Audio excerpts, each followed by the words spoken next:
এই যে নরতনু আজ সুদুর্লভ হয়েও ভগবানের কৃপায় সুলভ হয়েছে, প্লবম সুকল্পম।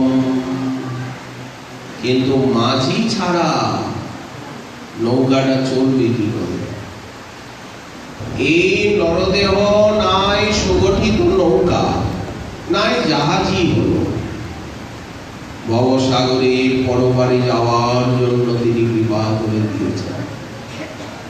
তো একটা নাবিক বা মাঝির তো প্রয়োজনীয়তা আছে। নৌকাটা চালাবে কে? আমি তো নৌকা চালাতে জানি না, আমি তো আরোহী। আমি তো নৌকায় উঠে বসেছি যাত্রী, কিন্তু আমি তো নৌকা চালাতে জানি না। তাহলে কে চালাবে? বলেন গুরু কর্ণধারম। শ্রী গুরুদেব হচ্ছেন কর্ণধার।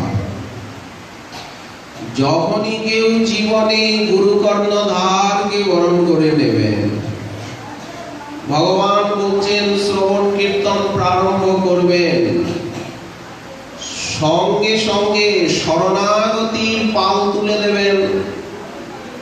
পাল তুলে দিলে নৌকাটা তাড়াতাড়ি পৌঁছায়।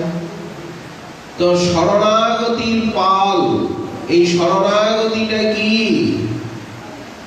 আনুকূল্যস্য সংকল্প, কৃষ্ণ ভক্তির অনুকূল যাহা, প্রতি দিবসে পরম হরিষে স্বীকার করে তাহা।